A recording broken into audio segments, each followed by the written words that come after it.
आज हम एक महत्वपूर्ण विषय को कवर करने वाले हैं जो मध्यकालीन विश्व के इतिहास से संबंधित है। आज इस वीडियो के माध्यम से हम आपको मध्यकालीन विश्व के इतिहास का एक महत्वपूर्ण टॉपिक जो कि पुनर्जागरण है उसको कवर करने की कोशिश करेंगे। जैसा कि हम सभी जानते हैं कि मध्यकालीन भारत के इतिहास में और आधुनिक भारत के इतिहास में काफ़ी ज़्यादा अंतर देखने को मिले। आधुनिक भारत के इतिहास और मध्यकालीन भारत के इतिहास में चाहे वो लड़ाइयाँ हों, चाहे वो राज्य करने की विधियाँ हों, तमाम ऐसी चीज़ें हुई जिसमें आधुनिक विचारों का प्रयोग किया गया। ठीक वही ऐसा हुआ विश्व के इतिहास में, जिस घटना को हम कहते हैं पुनर्जागरण। अब पुनर्जागरण क्या है इसका हम समझने की कोशिश करेंगे। पुनर्जागरण बेसिकली वह ऐतिहासिक प्रक्रिया है जिसमें मध्यकालीन विश्व को आधुनिक विश्व में परिवर्तित कर दिया। इस प्रक्रिया ने न सिर्फ एक नवीन दृश्य, नवीन विचार और नवीन मूल्य पद्धतियों का विकास हुआ, बल्कि नवीन संस्थाओं और संगठनों का भी उदय हुआ। इन्हीं प्रक्रियाओं ने आधुनिक विश्व का निर्माण किया। अब इसको हम समझने की कोशिश करेंगे कि आधुनिक विश्व के निर्माण कैसे, आधुनिक को हम आधुनिक कहते हैं और मध्यकालीन को मध्यकालीन कहते हैं। बेसिकली पुनर्जागरण राजनीतिक और धार्मिक आंदोलन नहीं था, बल्कि एक मनोदशा थी। ये इंसानी दिमाग की एक उपज थी कि ऐसी चीज़ें हुई तो उसको हम पुनर्जागरण का नाम दे दिए। पुनर्जागरण द्वारा मानव व संसार के द्वारा रची जगी उसका दूसरा पक्ष था जो इसकी खोजों और अनुसंधानों का युग। पुनर्जागरण का शाब्दिक अर्थ होता है कि पुनर्जीवित होना या पुनर्जागृत होना। यहाँ इसका विशेष अर्थ है कि प्राचीन ग्रीक व रोमन साहित्य का पुनरुत्थान। इस शब्द के अर्थ में भी समय समय पर परिवर्तन आते गए हैं और इसका विस्तार किया जाता रहा है।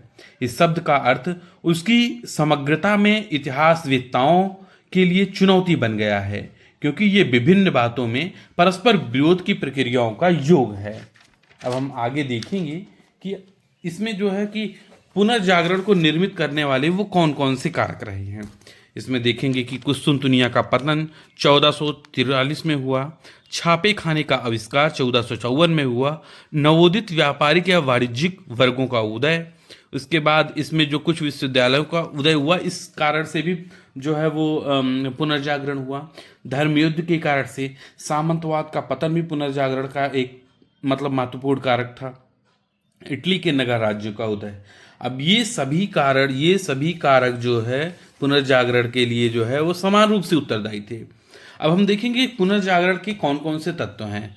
पहला है जिज्ञासा व खोजी दृष्टि, जिसमें हम कापरनिकस को देखेंगे। इन्होंने पोलैंड में, कैपलर ने जर्मनी में, गैलीलियो ने इटली में, न्यूटन ने ब्रिटेन में, हार्वे ने ब्रिटेन में।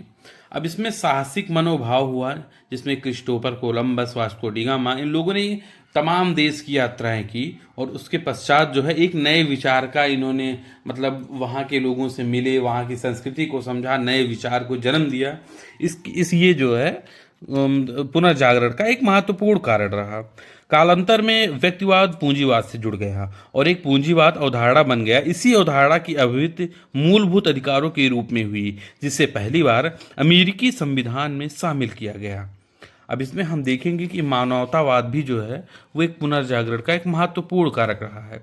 मानव का गुणगान, उसकी सारभूत मान मर्यादा, बल, उसकी अपार सृजन शक्ति में अटूट आस्था व व्यक्ति के अधिकारों की घोषणा ही मानवतावाद का सार है। दूसरे शब्दों में मानवीय मूल्यों में विश्वास ही मानवतावाद है। अब मानवीय मूल्य कौन कौन से होते हैं, जिसमें करुणा, प्रेम, घृणा, क्रोध, डर, लोभ, ममत्व, संशय। मानवीय मूल्यों की अभिव्यक्ति मानवीय अधिकारों के रूप में हुई। मानवीय मूल्य सामान्यतः लोकतांत्रिक मूल्यों में विश्वास करने वाले लोगों से जुड़ गए। पुनर्जागरण कालीन मानवतावाद की अभिव्यक्ति उस कालीन साहित्य में देखने को मिलती है। शेक्सपियर इसके सबसे उपयुक्त उदाहरण हैं, जिनकी रचनाओं में मनुष्य के सभी संभव व भाव की अभिव्यक्ति देखने को मिलती है। तो दोस्तों आज के लिए इतना ही। अगली वीडियो में हम बात करेंगे पंथ निरपेक्षता की। बहुत बहुत धन्यवाद। अगर आपको हमारा वीडियो पसंद आया हो तो वीडियो को लाइक करें और चैनल को सब्सक्राइब करना बिल्कुल भी ना भूलें। मिलते हैं आपसे इसी ही टॉपिक के साथ अगले वीडियो में।